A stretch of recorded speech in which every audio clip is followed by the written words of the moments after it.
Now let us go over the overview of conic sections.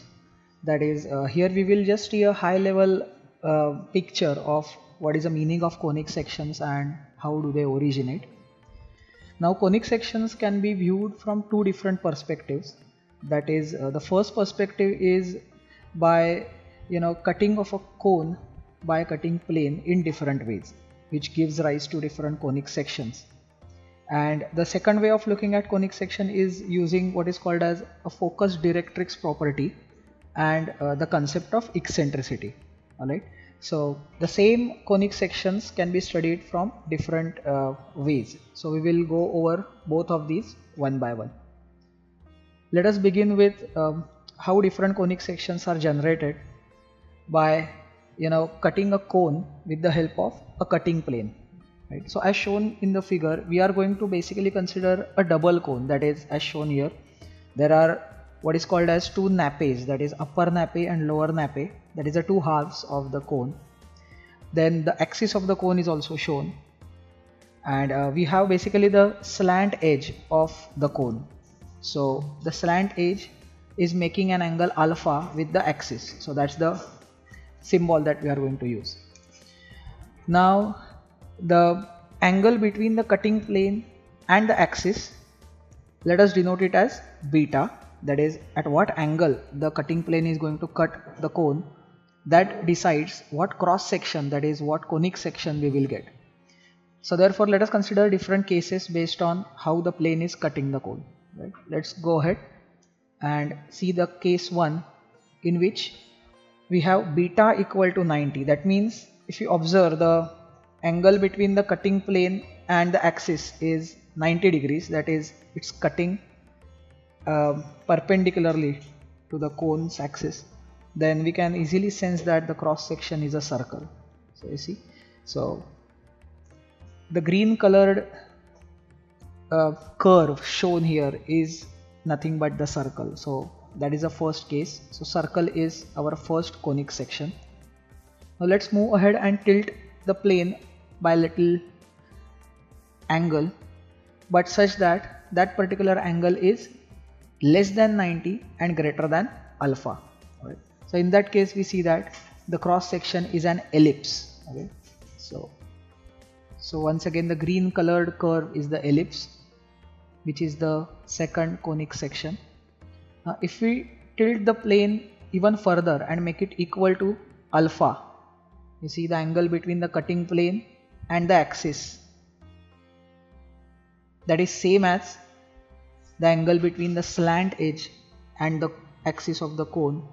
Then in that case the green colored curve that is shown here that we get is called as parabola, which is the third conic section. And lastly, whenever we make the angle beta even smaller than alpha, but of course greater than 0, greater than or equal to 0, we get the next conic section. And in this case we will see that when the angle is smaller than alpha, the cutting plane will cut both the napes of the cone, because like the plane is, since it's extended, it will definitely end up in cutting the other half of the double cone also, and giving rise to kind of two branches of the same curve, which is called as hyperbola. So what we have to remember is we will get two branches of the same curve. Okay, so here also we will see in the second case, here is the cutting plane. Right. Now it should be remembered that these are not two different curves that we are getting, but the two branches of the same hyperbola. Right. So that was about the first perspective. Let us go over the second way of looking at the conic sections.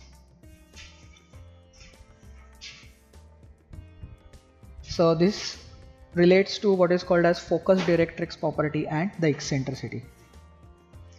Now eccentricity is defined as the ratio of distance of a variable point from focus to the distance of that point from the directrix.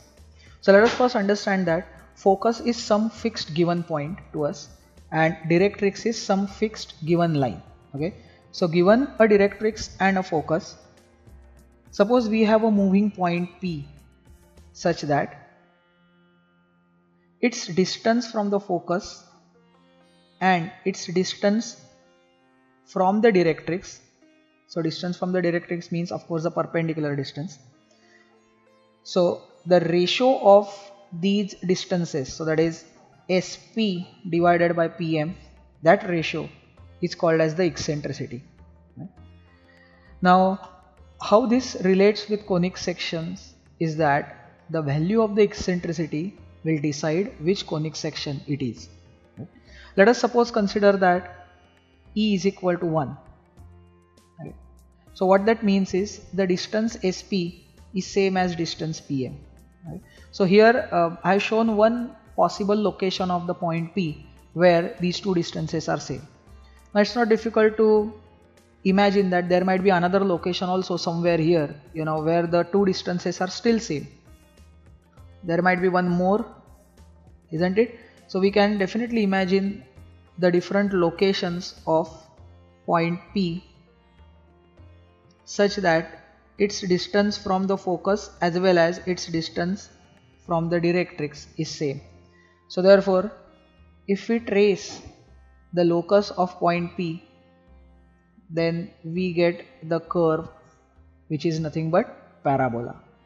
Alright. So this curve basically is the same parabola as we got earlier when the cutting plane cut the cone with an angle which is same as the angle between the slant edge and the axis of the cone.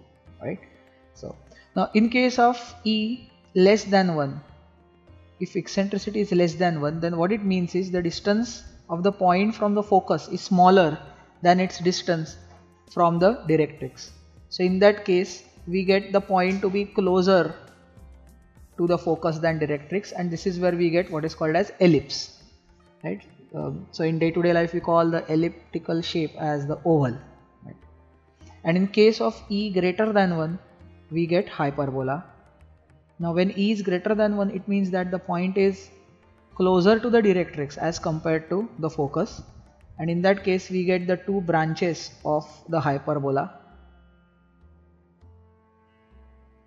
So one of the branch is as shown and the second branch is also like this, right?